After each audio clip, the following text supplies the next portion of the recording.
बचपन से जवानी और जवानी से बुढ़ापा, ये पूरा सफ़र यूं ही नहीं बीतता। ज़िंदगी में बहुत सी ऐसी चीज़ें होती हैं जिनमें हमारे द्वारा विरोध किया जाता है, और विरोध इस कदर होता है कि यार जब हमारे मन को कोई चीज़ नहीं भाती है या हमें अच्छी नहीं लगती है या दूसरों को अच्छी नहीं लगती है तो लोग उसका विरोध करते हैं। हम जैसे किसी सफलता या किसी मुकाम को लेकर परेशान हो रहे हैं और उसके पीछे भागने का प्रयास करते हैं और भाग रहे हैं, तो कुछ ऐसे भी लोग आएंगे जो कहेंगे यार बेकार है, तुझे करने के लायक नहीं है, तू नहीं कर सकता है। निश्चित रूप से उनका काम है, तो विरोधी पक्ष होते हैं। और यह सारी चीज़ें, इन लोगों के द्वारा किया हुआ विरोध हमें स्वयं को बुरा लगता है। यार हम अपने काम में लगे हुए, उसके बावजूद वह बंदा मेरे लिए उल्टी सीधी भाषा का प्रयोग कर रहा है, यह हमें बुरा लगता है। लगना भी चाहिए। इसके साथ साथ समाज में बहुत सी ऐसी घटनाएं घटित होती हैं, वर्तमान समाज को ही देख लें तो ऐसी घटनाएं घटित होने लगती हैं कि जिनके समायोजन में हम खुद ब खुद उनका विरोध करने के लिए मजबूर हो जाते हैं। लेकिन यह विरोध कहाँ तक जायज़ है और कहाँ तक नाजायज़, यह जानना प्रति व्यक्ति के लिए ज़रूरी है, क्योंकि हमारे जीवन में यही एक दिनचर्या का माध्यम है। और जानना इसलिए ज़रूरी है क्योंकि यह हमारे जीवन से संबंधित है। भाई देखो, सीधी सी बात, हम कुछ भी नहीं जानते हैं, इतना जानते हैं कि हम अपने जीवन के जिम्मेदार हैं, और हमारा जीवन यदि बन जाए तब हम समाज के जिम्मेदार बनते हैं। फर्स्ट प्रायोरिटी आप अपने जीवन को दें कि जब आप एक स्टेबल हैं तब आप दूसरे को काबिल बनाने के विचार को सहमति दें।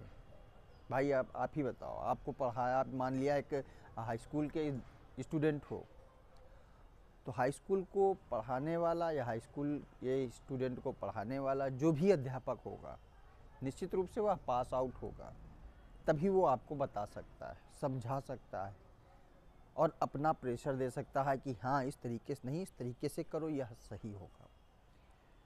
वैसे ही हमारे अपने जीवन काल में भी यही चीज़ें लागू होती हैं कि जब हम किसी चीज़ का विरोध करते हैं तो उस वक्त जिस व्यक्ति द्वारा हमारा विरोध किया जा रहा है या हम जिस व्यक्ति का विरोध कर रहे हैं, दोनों के पर्सनालिटी में कितना अंतर है ये देखने की ज़रूरत है।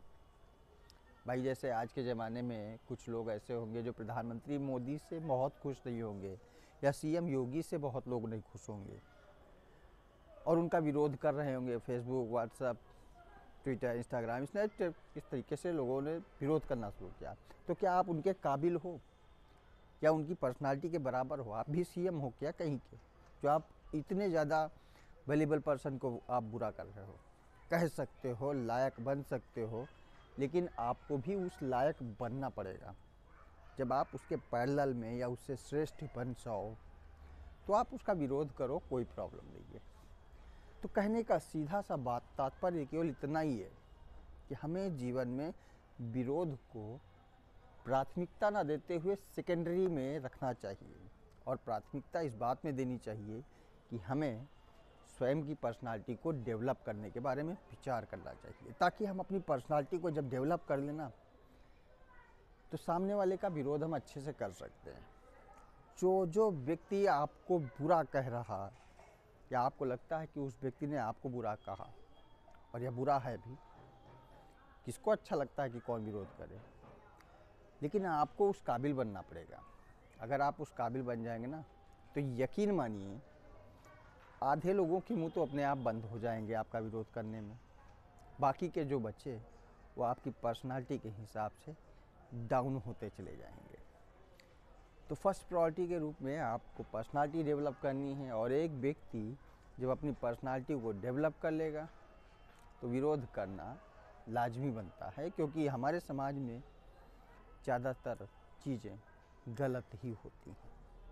और गलत को अगर आप सही करना चाहते हो तो आप उस काबिल बनो कि आप विरोध करने के लायक हो जाओ। वैसे भी आज के ज़माने में लोग लायक कम नालायक ज़्यादा होते हैं, जो विरोध तो करने लगते हैं कि हाँ सामने वाला व्यक्ति गलत है, लेकिन गलत उस लेवल पे होना चाहिए ना कि जब आप उसके काबिल हो। आप उस स्तर पे नहीं खड़े हो और फिर भी आप विरोध कर रहे हो, गलत बात है। पहली चीज़ और आखिरी चीज़ केवल इसलिए कि आप अपने जीवन को, जीवन की पर्सनालिटी को डेवलप करो। आप अपने आप को इस काबिल बना दो कि लोग आपका विरोध करने से पहले भी 10 बार सोचे कि हाँ इस बंदे का विरोध करना चाहिए न करना चाहिए। वीडियो अच्छा लगा हो तो कमेंट मारिएगा, शेयर करना हो तो कर दीजिएगा। आने वाली वीडियो के लिए वंदे मातरम।